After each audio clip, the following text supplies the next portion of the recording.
BA part प्रथम के अंतर्गत प्रश्न पत्र द्वितीय में एक महत्वपूर्ण बिंदु है हिंदी भाषा और साहित्य की पूर्व पीठिका, जिसमें हिंदी साहित्य और हिंदी भाषा की आधार भूमि पर चर्चा की जाएगी और इसी आधार भूमि के आधार पर ही हिंदी भाषा और साहित्य का विकास या उसकी नींव की विवेचना की जाएगी।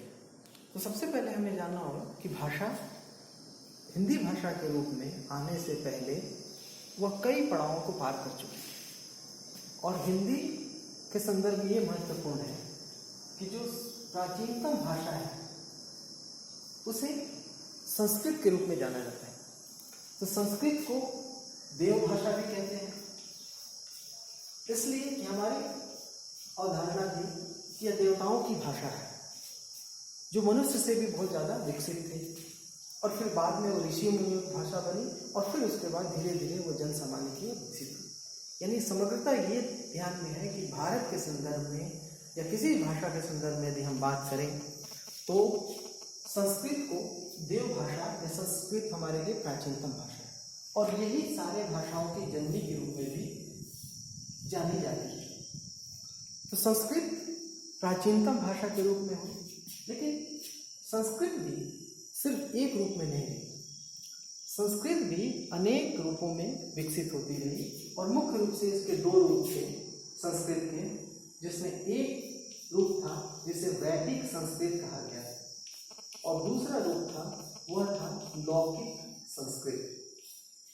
इस तरह से दो रूप संस्कृत के थे, वैदिक और लौकिक संस्कृत। वैदिक संस्कृत उसे कहा गया जिसके अंतर्गत वेदों की रचनाएं की गई।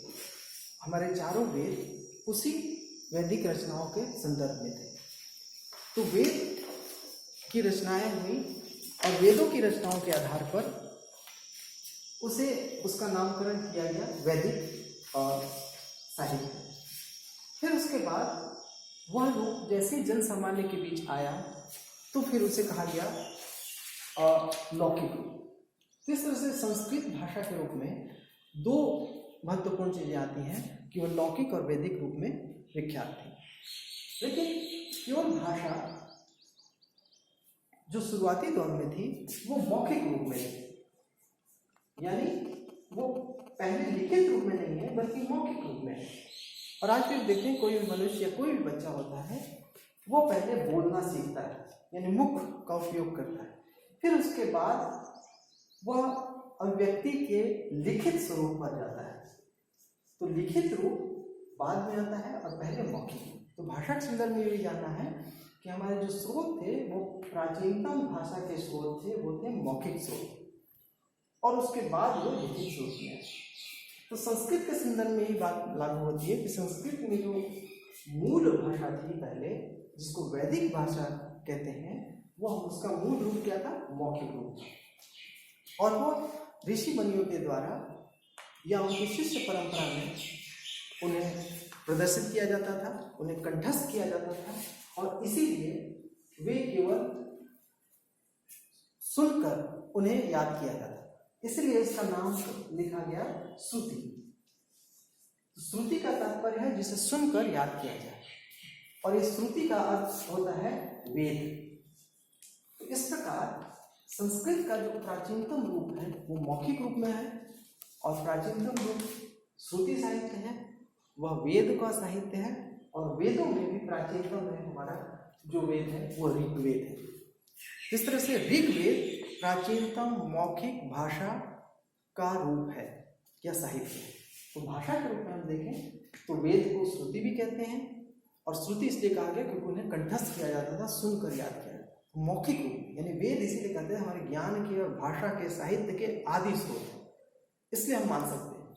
तो भाषा का जो लिखित और मौखिक रूप था वो सबसे पहले मौखिक रूप था और वो श्रुति साहित्य के रूप में है। और इस तरह से वेदों की संख्या फिर आगे चलकर 4 होगी, यानी पहले ऋग्वेद, सामवेद, यजुर्वेद और अथर्ववेद।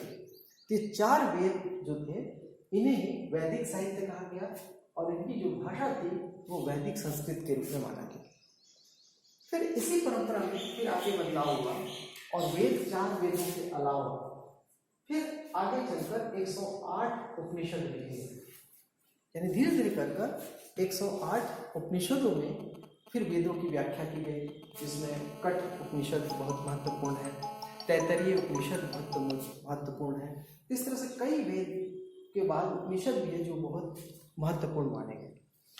फिर इसके बाद रचनाएं जो मौखिक थी, मौखिक रचनाओं के बाद फिर लिखित रूप में भी आने लगी। अब लिखित रूप में आने के पहले बहुत सारे प्रयास किए गए।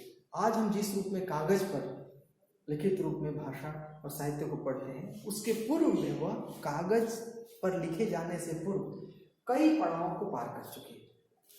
इसके पहले, सबसे पहले, फिर उसके बाद जब मौखिक रूप में व्यक्ति भाषा का आदान प्रदान करने लगा, तो उसके बाद वह पत्थरों पर लिखने लगा।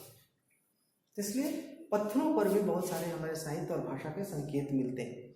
जैसे यदि हम देखें तो मध्य प्रदेश के भीमबेटका की गुफा जो है, वहाँ पर कई ऐसी आकृतियाँ और चित्रित लिपियाँ मिलती हैं, जिससे पता चलता है कि वो कुछ भाषा, उनकी भाषा, वो कुछ कहना चाह रहे थे, और उस पर आज भी शोध कार्य जारी है।